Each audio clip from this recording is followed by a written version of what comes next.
There's 5 reasons why a company doesn't scale. 5 reasons and only 5 reasons, right? The first reason is lack of clarity. Everybody's not clear on where we're going, what we're doing, what's going on. We don't have what we call active data. Well, without active data, you can't create functional strategy. You're just kind of out there floating around trying stuff, right? Lack of clarity. Again, we talked about that first piece, making sure that everybody has an agreed upon outcome. Right? If everybody doesn't have an agreed upon outcome, and you've got somebody out here building this your website, your portal is fairly extensive. You got somebody out there doing all that work, and you got another guy, and his job, as far as he knows, is to go out and farm, and he doesn't really understand the amount of work that you're doing. He doesn't understand, he doesn't understand what you're focused on and where you're focused on, and he doesn't even know where he's supposed to be farming. And so there's lack of clarity. The second reason why a company doesn't scale is disempowering story. A disempowering story, something you're telling yourself about why it won't work. Like when you told me, well, we're from Latin America, that could be a disempowering story. We don't do it this way. I know that it would work better that way, but that's not how we do things over here. Sometimes that, and it may be true, but just because it's true doesn't make it the type of story you want to buy into. You want to buy into the story. You should never believe a prediction that doesn't empower you. Right? You should never buy into a story that doesn't in some way, shape, or form empower your company to move forward. Right? The third piece is a consistent, persistent action, and that's the piece that when you're talking about framework, you talk about short-term versus long-term. Consistent and persistent action. It doesn't matter to me as long as the framework is effective. It doesn't matter to me what framework you're on. Ours is the most comprehensive. It's going to make sure that you don't leave anything to chance. Right? You can't cover marketing without trying to make sure that you insulate the money on the back end. Many times what we see when somebody asks me a framework question like that, what you're suggesting to me is, can I focus on just my wins, what I'm good at, and leave some of this other stuff to chance? And the answer is no. Right? It's not what you don't know that ruins a business. It's what you don't know that ruins a business. You need a comprehensive framework that will allow you the ability to focus in every area of your business when you need to, how you need to, and where, in the way you need to. Right? As long as it's an effective framework, it doesn't matter. Right? Whether it's short, long, it doesn't matter. I think that as a company, one of the things that we cover when we cover framework is stage of development of the business. So sometimes a framework that you're operating out of, if you may be mistaking framework for business model.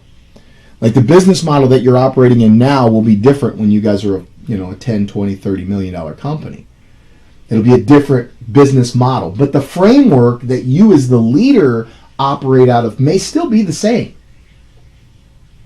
That won't change. The model doesn't change. It will change the way that you look at it based upon each stage of development has a specific set of problems, specific set of opportunities, specific set of challenging. You want to know whether you're dealing with normal or abnormal problems, right? And then systemic, like it's a core issue, because then it allows you the ability to know where you allocate your resources based upon the problem that you're having.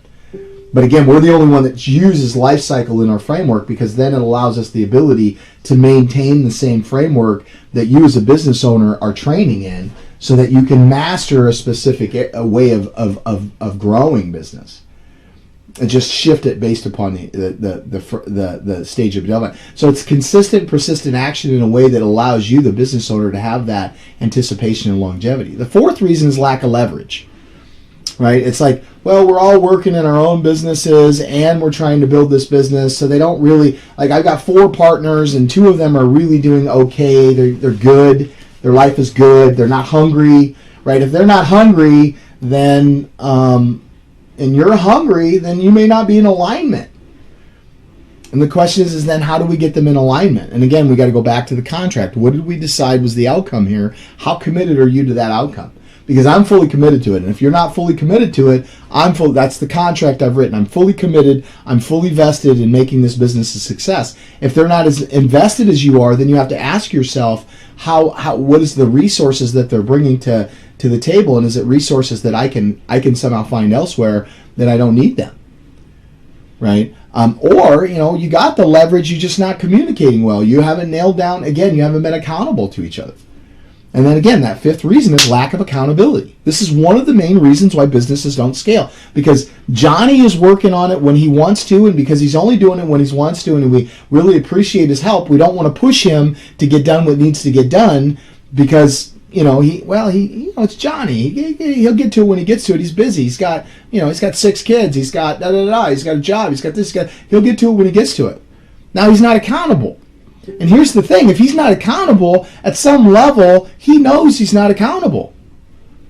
And so it's not helping the relationship at all by leaving him hanging. Those are the 5 reasons why a company doesn't scale. And you've kind of hit like that lack of framework that's causing you to run into all of those.